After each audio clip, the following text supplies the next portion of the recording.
The room was full of billionaires, yet the smartest mind belonged to the maid no one noticed. The chandelier-lit ballroom of the Astoria Grand Hotel shimmered with diamonds, designer suits, and quiet competition. This was no ordinary charity gala. It was hosted by Victor Langford, the billionaire known for testing minds as much as wallets. Politicians, tech giants, hedge fund kings all gathered not just to donate but to impress. Victor stepped onto the stage, glass raised. "Tonight," he announced, "I have a riddle. Whoever solves it will receive my personal donation of $10 million to a cause of their choice." Smiles faded.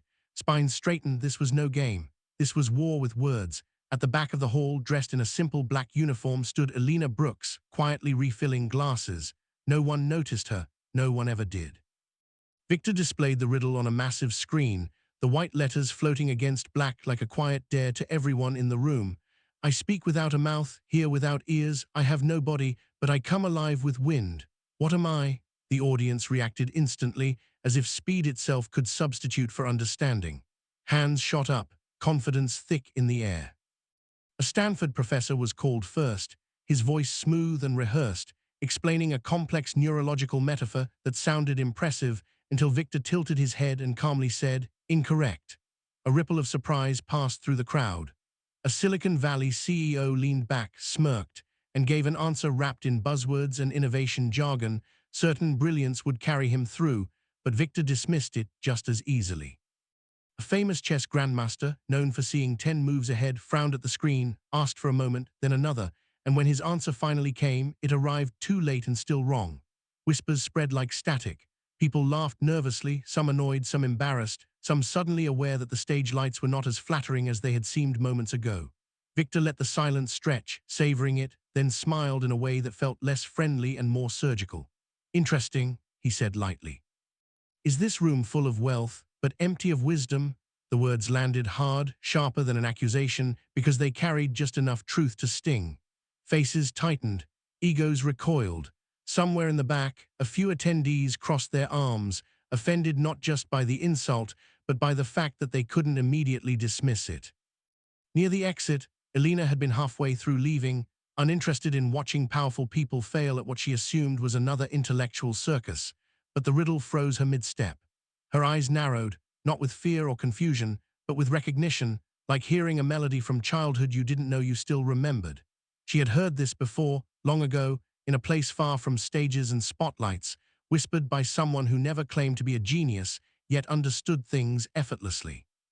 As the room buzzed with irritation, Victor scanned the crowd again, enjoying the subtle shift from confidence to discomfort. He believed humiliation was the most honest teacher.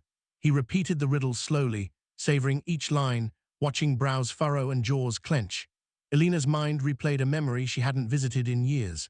A quiet evening, wind brushing against an open window, a voice explaining that some answers don't belong to those who shout first. She felt a strange pull, as if the riddle itself were tugging her back into the room.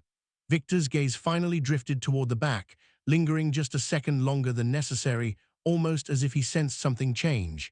The audience waited, restless now, some desperate for redemption, others hoping the moment would pass. Elena exhaled softly, her fingers tightening around her bag strap. She knew the answer, not because she was smarter than the others, but because she had listened once when listening mattered. And as Victor prepared to mock the room again, unaware of the shift near the exit, the balance of power subtly began to tilt, because the riddle that had humiliated geniuses was about to reveal that wisdom often arrives quietly, carried not by applause or authority, but by understanding that moves like the wind, unseen yet unmistakably alive. Victor was already lifting his hand to signal the end of the challenge, the satisfied posture of a man who believed he had proven his point, when a soft voice cut cleanly through the murmurs and half-laughter like a blade through silk. "Sir, may I answer?" The words were not loud, not dramatic, yet they carried in a way that forced attention, and gasps rippled across the room before anyone could stop them. Conversations died mid-sentence. Every head turned, some slowly, some sharply, all drawn toward the same impossible source. The maid standing near the back, uniform plain, posture modest, eyes steady. Victor raised an eyebrow, the expression balanced between disbelief and mild irritation, as if the universe itself had broken a rule. "You," he asked, not bothering to hide the condescension wrapped in that single word. Elena straightened fully now, shoulders back, hands trembling at her sides, not from fear, but from the weight of the moment pressing against her chest. Yet when she spoke again, her voice did not waver. Yes. A low chuckle rolled through the audience, spreading fast, feeding on shared assumptions. Some guests leaned toward one another, offended on Victor's behalf, as if the mere attempt were an insult to intellect and hierarchy. Others smiled openly, amused, eager to witness what they assumed would be a public embarrassment, phones subtly angled upward. Victor let it happen. He enjoyed this part too. With a casual shrug, he gestured toward the screen. "Very well," he said lightly. "Enlighten us." The word dripped with irony. Elena inhaled slowly, the noise of the room fading as memory and instinct aligned. For a heartbeat, everything felt suspended, as if even the air were listening. "The answer is," she said, pausing just long enough to let the room lean forward despite itself, an echo. The effect was immediate and absolute. Silence crashed down, heavy and complete, swallowing the laughter before it could escape. A few mouths remained open, forgotten mid-smile. The Stanford professor blinked, replaying the riddle in his mind, line by line, realizing too late how cleanly the answer fit. The CEO's smirk collapsed into a tight line as the implications settled in. The chess grandmaster's eyes widened a fraction, the look of someone who recognized a simple pattern only after missing it entirely. Victor did not move. His smile, so carefully maintained, vanished as if it had never existed, wiped away by a truth he had not anticipated and could not dismiss. He stared at Elena, not as a maid now, but as an anomaly, a disruption in the narrative he controlled. The room held its breath, aware that something irreversible had just occurred, because in a single, quiet sentence, the hierarchy had cracked, and the riddle meant to humiliate geniuses had instead exposed the most dangerous thing of all, that wisdom does not ask permission before raising its hand. The crystal ballroom of the Halcyon Tower had never known silence like this. 53 of the city's most powerful people sat in tiered rows of midnight blue velvet chairs. Billionaires, foundation chairs, tech visionaries, old money philanthropists, and the occasional politician who still believed image mattered more than policy. Crystal chandeliers floated above them like frozen galaxies. Each table held a single white orchid in a black porcelain vase, everything curated to whisper wealth rather than shout it. On the stage, under a single soft spotlight, stood the evening's host, Victor Langston. 61 years old, silver hair swept back, charcoal suit cut so precisely it seemed to resent gravity. He had built an empire on algorithms that predicted human desire before desire even knew itself. Tonight he was not selling code. He was selling conscience, or at least the appearance of it. The format was simple and brutal. 7 finalists, 7 minutes each, one wildcard question from Victor himself. The prize, $10 million, no strings except that the winner must direct every cent to a single cause. No overhead, no administration fees, just money meeting need in the most direct line possible. The first 4 presentations had been polished, professional, safe. A clean water initiative in sub-Saharan Africa. A cancer research fund named after a deceased heiress. Microloans for women entrepreneurs with plenty of photographs of smiling recipients. Each speaker left the stage to warm, predictable applause, the sound of people congratulating themselves for caring. Then came Elena Brooks. She was 29, wore a simple charcoal dress that had been altered twice because it originally belonged to someone taller, and carried no notes. No tablet, no clicker, just herself. When she stepped into the light, her shadow stretched long and thin across the black marble floor as though trying to escape the attention. She did not begin with statistics. She began with a riddle. "Good evening," she said quietly, her voice carried without effort. She had learned long ago that shouting rarely made people listen. "I'll tell you a story in the form of a question. Ready?" A few polite nods. Several people checked their watches. Elena continued. A woman walks into a room carrying nothing but a single match. In the room are an oil lamp, a wood-burning stove, and a candle. She lights only one thing. What does she light first? Silence. Not the polite kind, the confused, faintly irritated kind. Someone in the third row whispered, loud enough to carry, "The match, obviously." Elena's gaze drifted toward the voice, calm, unhurried. That would be the obvious answer, but obvious answers rarely win $10 million. A ripple of laughter, nervous, uncertain. She waited until it died. The answer, she said, is the match, because without lighting the match first, none of the others can burn. Maury laughter, this time relieved. They thought they understood. They thought she had just delivered a mildly clever metaphor about starting small. They were wrong. Elena stepped forward one pace. That riddle, she said, was the first thing my grandmother taught me when I was 6, not because she wanted me to be clever, because she wanted me to survive. She paused, letting the word hang. My grandmother, Amara Brooks, cleaned houses for 37 years. She started at 14. By the time I was born, she had arthritis in both hands, so severe she could no longer wring out a cloth without wincing. She never learned to read. The agencies that employed her never asked whether she could. They only cared whether she could make their marble shine and their children's laundry smell of lavender. Victor Langston, seated in the front row, tilted his head slightly, the first real sign of interest he had shown all evening. Elena continued. Every evening she came home smelling of bleach and other people's dinners, and every evening she sat me down at our kitchen table, the same table where we ate, where I did homework, where she sometimes fell asleep upright, and she gave me riddles. Not children's riddles, hard ones, the kind that hurt your brain until you hated them and then loved them when they cracked open. She looked slowly around the room.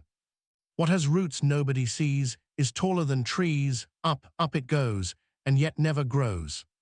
A few people murmured the answer, mountain, but no one spoke aloud. The more you take, the more you leave behind.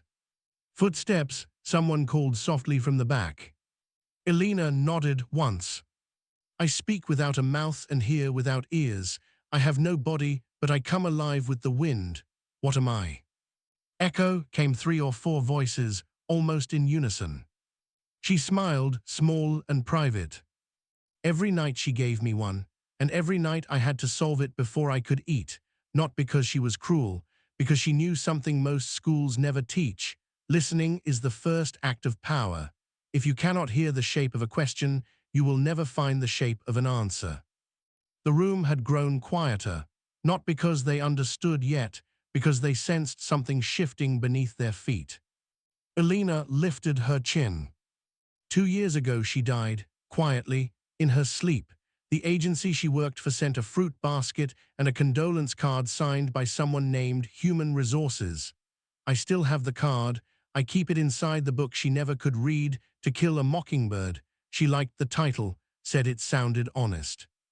A few people shifted in their seats. Victor's expression had not changed, but his fingers had stopped drumming lightly on the armrest. Elena took a slow breath. I'm not here to tell you that domestic workers are invisible.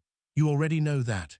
You have seen them every day of your lives, polishing your glass conference tables, folding your 1,000-thread-count sheets, raising your children while you sit in rooms like this one deciding where money should go. She let the sentence land. What you may not know is how much intelligence is buried inside those hands, how many women and men carry minds that could have been engineers, poets, coders, doctors, if someone had only taught them to read past the age of 9, if someone had believed their questions were worth answering. She opened her palms, empty. I have no organization, no board, no catchy acronym. I have only this, a plan to find the children of domestic workers, children who are already fluent in 2 or 3 languages because they grow up hearing them in kitchens and laundry rooms, and give them real education, not charity after-school programs, not weekend art classes, full scholarships, tutors, books, laptops, mentors who look like them, from age 8 through university if they want it. No means test beyond one question. Do your parents clean houses, offices, hotels, hospitals, or high-rises for a living? The spotlight caught the faint sheen of emotion in her eyes, but her voice remained steady. $10 million will not solve the problem, but it will light the match. And once that match is lit, the lamp, the stove, the candle, they all become possible. She stopped. No one moved. Then Victor Langston did something no one expected. He clapped. Once. The sound cracked through the silence like a dropped glass. Twice. Then the room followed. Not polite applause, not obligatory, thunderous, stunned. Some people stood without realizing they were standing, others clapped so hard their palms strung. Victor rose slowly. He walked up the 3 shallow steps to the stage. The spotlight widened to include them both. He stopped perhaps 4 feet from her. "What's your name?" he asked, voice low but perfectly clear through the microphone she had never used. "Elena Brooks." "And where did you learn that?" Elena met his eyes. She did not blink. "My grandmother raised me. She couldn't read, but she loved riddles. Said they taught you to listen before speaking." The room felt smaller, quieter, humbled. Even the chandeliers seemed to dim in deference. Victor studied her for a long moment, long enough that several people began to glance at one another, wondering if something had gone wrong. Then he asked the question everyone had been waiting for. "And what cause would you choose for $10 million? Elena swallowed once. The sound was audible only to her. "Education for domestic workers' children," she said, "so intelligence doesn't stay invisible." No one laughed. No one coughed. No one checked their phone. Victor nodded, once almost imperceptibly. Then he turned to face the room. "Session concluded for tonight," he said. "We will reconvene tomorrow at 9, final decision at noon." He looked back at Elena. "Miss Brooks," he said quietly, so quietly the microphone barely caught it, "stay a moment." The lights came up slowly. People began to rise, murmuring, glancing back at the stage, as though afraid to turn their backs on what had just happened. Elena remained where she was, heart hammering against her ribs like a trapped bird. Victor stepped closer. "Tomorrow," he said, "they will ask for budgets, timelines, metrics, scalability. They will want to know how you will spend every cent." "I know. Do you have those answers?" "Not yet," she admitted, "but I will." He almost smiled, almost. "Then you'd better start tonight." He turned to leave, then paused. "One more thing." She waited. "Your grandmother," he said, "did she ever get to hear you solve her riddles out loud?" Elena's throat tightened. "Every night," she whispered, "until the last one."